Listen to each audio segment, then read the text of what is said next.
Nah, sekarang pastinya masyarakat penasaran seberapa sih kecepatan berkendara truk pemirsa sampai kemudian memang tidak bisa mengerem jika peristiwa ini terjadi.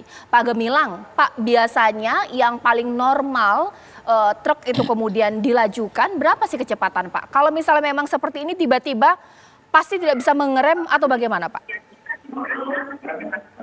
Begini, ini perlu pencerahan mengenai truk ini.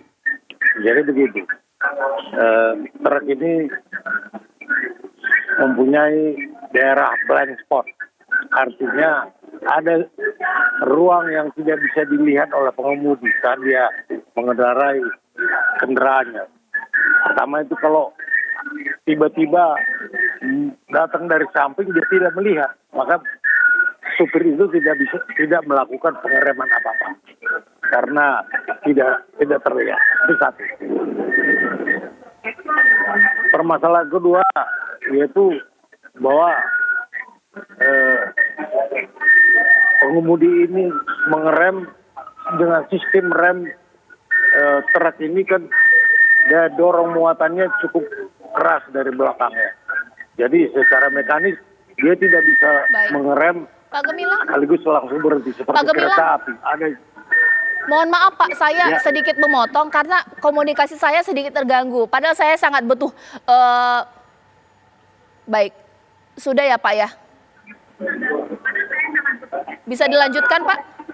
Oh baik, nanti saya akan tanya lagi dengan pertanyaan yang sama ya Pak ya. Sambil saya nanti akan memperbarui komunikasi saya untuk audionya ini bisa terdengar dengan jelas. Ini mungkin saya akan tanyakan juga kepada Pak Budianto. Sepakat tidak Pak bahwa sopir ini punya blind spot sehingga kalaulah ada yang dari kanan atau kiri lewat nggak akan bisa melihat, jadi mungkin secara normal mereka tidak akan bisa mengerem, atau jangan-jangan sopir ini juga sering di atas kecepatan berkendara, di atas tonase barang yang dibawa, jadi susah untuk mengerem. Ya, kalau kita berbicara truk itu kan kendaraan berdimensi berat gitu. Kemudian karena dimensinya lebar gitu, karena dimensinya lebar, berarti area blind spotnya lebar besar juga, tinggi juga.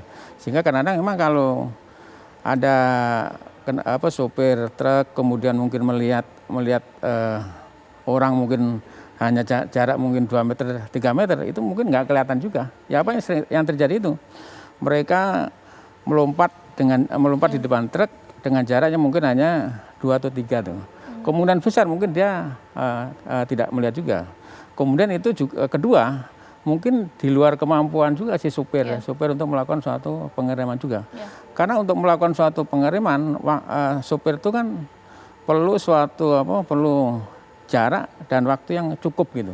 Sehingga ya kalau misalnya kecepatan 50 km per jam gitu.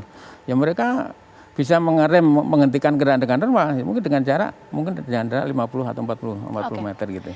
Mungkin itu yang saya tanyakan kepada Pak Gemilang, Pak, kalaulah mungkin di detik ke-40 sopir mengerem, di menit keberapa sebenarnya truk itu berhenti? Karena di rem sekarang kalau truk itu mungkin tidak seperti mobil yang langsung cepat kemudian berhenti. Seperti apa Pak?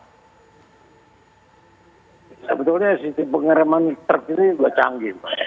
Karena mereka menggunakan namanya rem angin lah kalau bahasa aneh.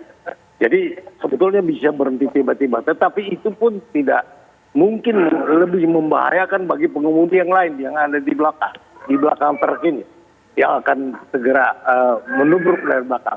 Ini pun jadi persoalan. Jadi sebetulnya tidak ada satu jaminan keselamatan apabila tiba-tiba datang dari samping begitu ya. Pak Gemilang.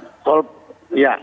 Pak Gemilang, mohon maaf saya ini orang Medan Pak. Sehari-hari saya sangat sering kemudian rumah saya dilewati oleh truk. Ada anggapan dari masyarakat di daerah bahwa sopir truk ini seperti ini. Daripada barangnya rusak, mendingan dia menabrak orang. Itu benar tidak Pak? Saya kira pemikiran seperti itu keliru ya. Karena sopir truk ini juga manusia ya. Dia tentu mengutamakan keselamatan. Apabila dia melakukan pengereman seketika, akan ada efek yang lebih besar. Terutama terhadap dorongan muatan maupun tebaran muatan yang bisa lebih membahayakan pengemudi yang lain. orang di sekitarnya gitu. Jadi mengerem ketika itu sangat-sangat berbahaya.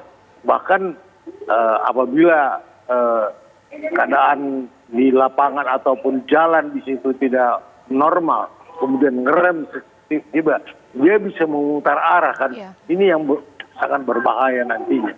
Oke. Maka dari itu cara keselamatan lalu lintas di jalan truk ini udah mengambil jarak biasanya. Baik. Dan pengemudi truk ini biasanya jalan juga tidak seperti mobil yang lain yang kecepatannya tinggi, gitu Pak.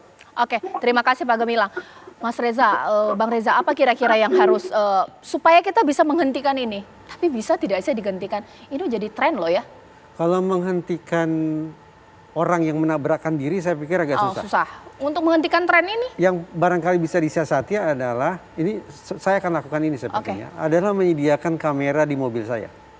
Jadi para pengemudi truk ada baiknya juga menyediakan kamera, sehingga ketika terjadi situasi-situasi semacam ini, paling tidak mereka sudah punya barang bukti untuk membela diri mereka.